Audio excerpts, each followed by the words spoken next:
foi parar essa fatura? É hoje que vence o pagamento do material que comprei para a reforma. Tá vendo? É por isso que eu digo, organização e planejamento são fundamentais para todo mundo, tanto para as empresas quanto para as pessoas. Alô, bom dia. Bom dia. É que eu perdi a minha fatura dos tubos e conexões que eu comprei para uma reforma aqui na minha casa e eu preciso pagar a conta hoje. Meu nome é Luiz Santos. Só um minuto, por favor. Está aqui, senhor Luiz. Eu vou enviar a segunda via. Posso ajudar em algo mais? Já me ajudou muito. Obrigado. Olha só, essa moça que me atendeu trabalha no atendimento aos clientes.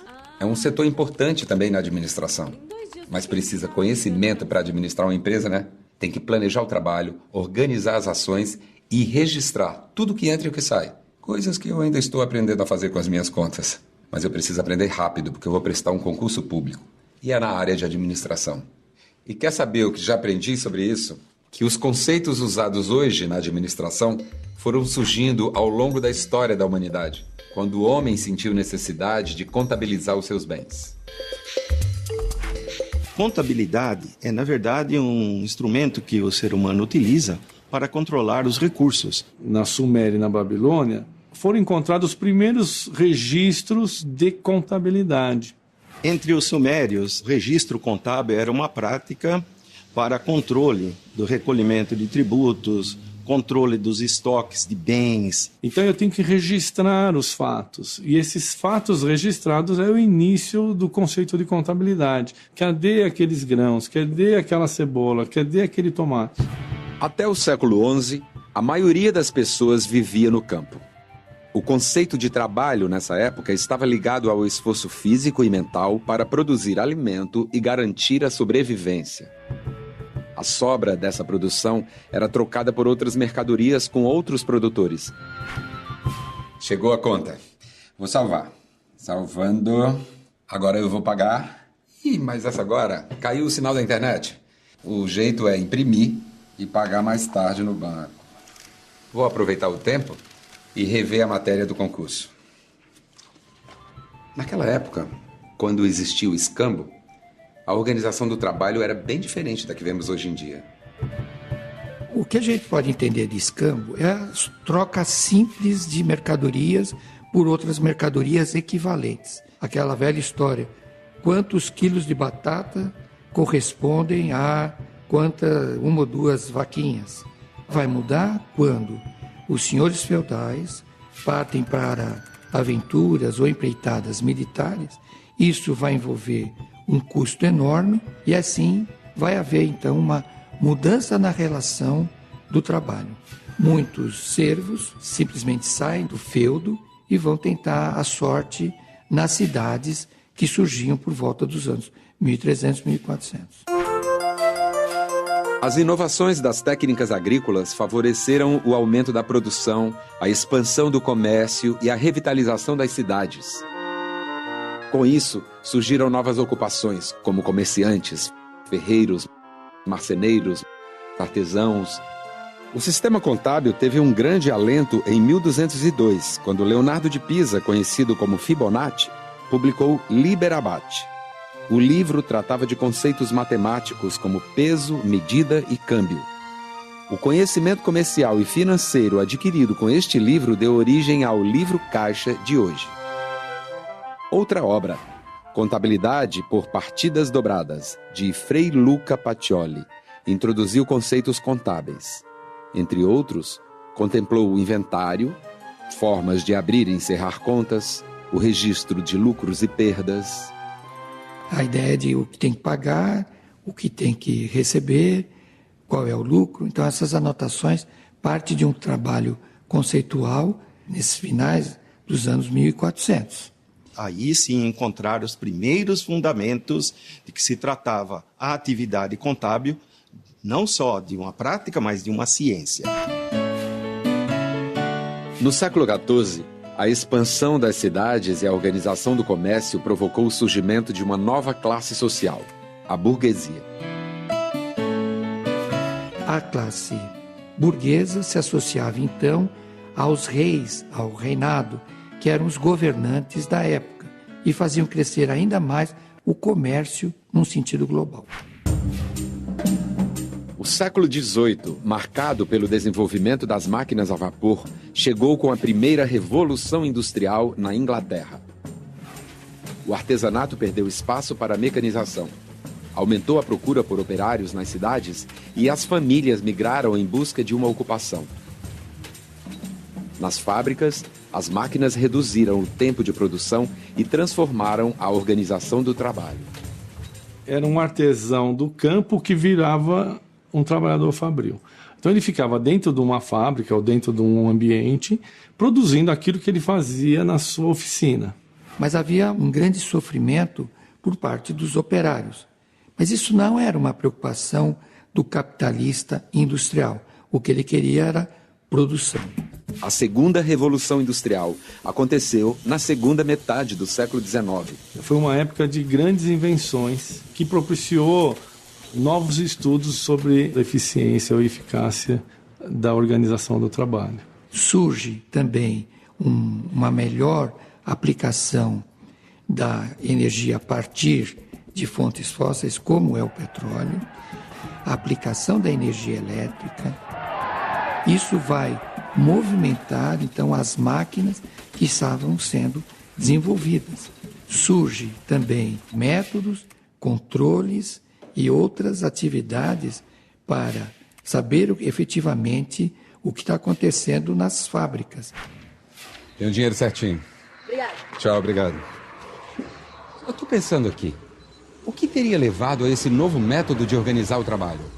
Pode-se dizer que Frederick Taylor foi o primeiro pesquisador da atividade industrial. Ele procurou entender a atividade de cada operário, de cada trabalhador, dividindo nos seus movimentos mais básicos e essenciais. Então havia o princípio de cronometrar tempos e movimentos. A falha essencial desse tipo de estudo é que não considerava o ser humano como tal. Surge também, com todo esse controle, com toda essa organização do trabalho, o início do controle de custo de produção. Isso tudo não se perdeu lá em 1900, 1920. Até hoje, nós usamos os conceitos do Taylorismo. Nos Estados Unidos, Henry Ford inovou ainda mais o processo de produção. Para reduzir os custos de fabricação dos automóveis, Ford ganhou mais tempo levando as peças até os operários e criou um sistema de linha de montagem, onde as ferramentas e a montagem do carro era feita em cima de esteiras. E Henry Ford não simplesmente revolucionou o sistema de produção, mas também o sistema de organização. As peças vêm até ele, ele faz a operação dele e pela esteira vai para frente, o outro trabalhador termina a outra parte. O Ford, ele foi inovador, oferecendo um carro preto para o mercado. Então, eu quero consumir um carro, eu vou consumir desde que seja o Ford T preto. Fazer com que as pessoas consumissem em massa. Por que preto? Porque uma cor é mais fácil de pintar. A linha de montagem era feita num sistema que daria para montar o carro em pouco tempo com alta rentabilidade. Vou pagar a conta. Vou até o caixa automático porque a fila está menor. Isso me faz até pensar. A automação transformou mesmo a organização do trabalho. Taishi Ohno foi um dos criadores do toyotismo, que surgiu no Japão depois da Segunda Guerra Mundial. O operário tornava-se responsável por várias funções. Era polivalente. O toyotismo foi uma necessidade. O Japão é muito menor do que os Estados Unidos. O Japão tem muito menos matéria-prima. E o Japão tem um mercado infinitamente menor do que o mercado norte-americano. O Japão é um país destruído pela Segunda Guerra Mundial e você precisa, portanto, de simplicidade, de muita cooperação e poucos erros. O primeiro pilar é o compromisso. O segundo pilar, qualidade. Qualidade não é individual. Qualidade é coletiva. E o terceiro, a reciprocidade.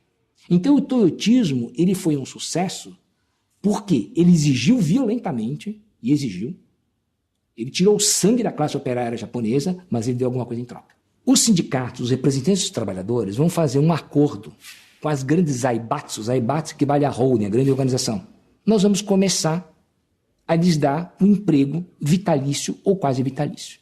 Para aquele trabalhador que está desempregado, está com provavelmente a casa destroçada, não tem perspectiva nenhuma de futuro, é uma oferta tentadora. As técnicas de gestão e administração introduzidas por Taylor, Ford e ONU se espalharam.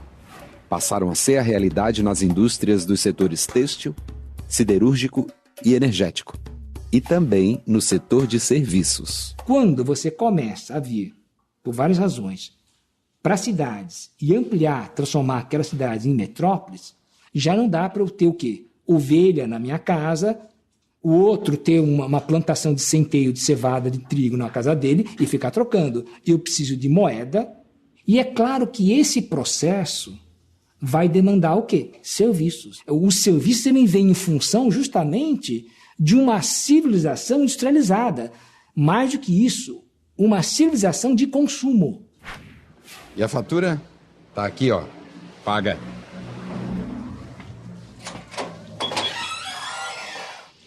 Veja só, com toda essa mudança, as empresas acabaram precisando de novas qualificações.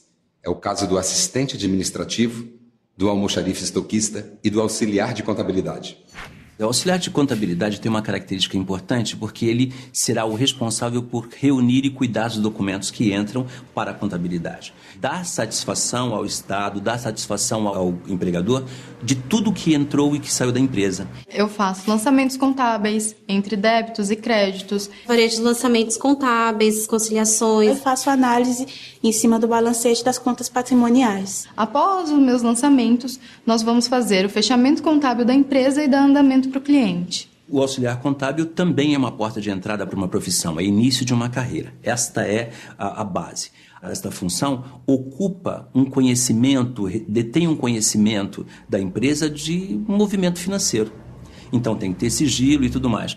O regime de contratação é pela CLT, ou seja, tem registro em carteira e garante-se ao trabalhador todos os direitos que ele tem.